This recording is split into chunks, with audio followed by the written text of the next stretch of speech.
I only just recently watched the first couple of episodes for the Hub's newest cartoon, SheZow.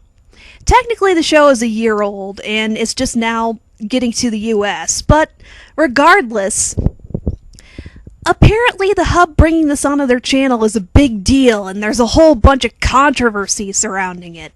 Every single video I've looked up, or the ones that have been uploaded to YouTube, if you scroll down to the comments, there is at least one or two people arguing about the concept of transsexuals or transgender. Now, I'm not going to touch on that particular topic in this video whatsoever. What I do want to debunk is the fact that SheZow has absolutely nothing to do with that particular topic. If you've actually sat down and watched the show, it's obvious straight from the get-go that the main character, Guy, is a stereotypical teenage kid. He likes to skateboard, he likes pranks, he's devious, etc. He is a stereotypical teenage boy. In other words, there is no question as to whether or not... In other words, his gender identity does not come into question whatsoever. He knows he's a boy, and he doesn't think otherwise. Now, him dressing up as SheZow, this is a case of cross-dressing. If you could argue that the cartoon brings up anything, or brings up any kind of concept that might seem slightly unique or deviant, it's the fact that him cross-dressing as the female superhero SheZow is the staple of the show. It's what the entire show revolves around. But that really isn't anything new.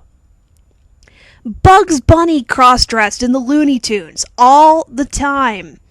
In the Looney Tunes show, there was an instance of Bugs cross-dressing yet again. There are several cartoons, heck, even SpongeBob features an episode where both Patrick and SpongeBob, respectively, have dressed as girls more than once. So this is no concept that's new to cartoons by any stretch of the imagination. And yet, just because this is the main staple, the main focus of SheZow, that's what brings an entirely new limelight onto it altogether.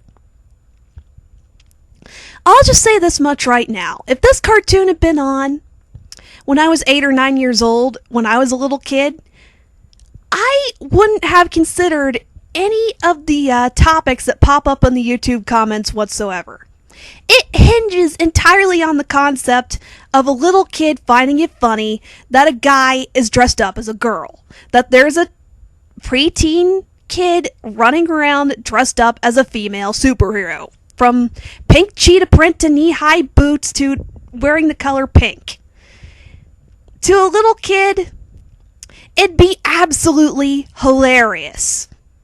If you really wanted to argue that the show is bringing anything new to the table, or that it's introducing some sort of new train of thought, the fact that Guy has to come to terms with being a female superhero, that he really has no choice in the matter, and that he can't change his concept in any way, shape, or form. In a sense, you could say that's promoting it's okay for guys to enjoy girly stuff. It's okay for guys to like the color pink, that kind of thing. If you really wanted to take things out of context and apply that there is some sort of moral merit or educational value to the show. And beyond that, despite some of the jokes cracked at it, at the fact that Guy is a female superhero, or dressed up as one, there is a certain extent to the show where that kind of has to be taken into consideration, where it's taken seriously and really adopted and given an identity and personality. Perhaps to an extent you could argue that it's showing that it's okay for guys to like dressing up in women's clothing. In other words, it could present an entirely different perspective on cross-dressing. It might inspire little kids to someday look it up and have a different perspective from what most people do. You never know. If you really want to give the show some kind of credit beyond what its base intent and basis are, that'd be it.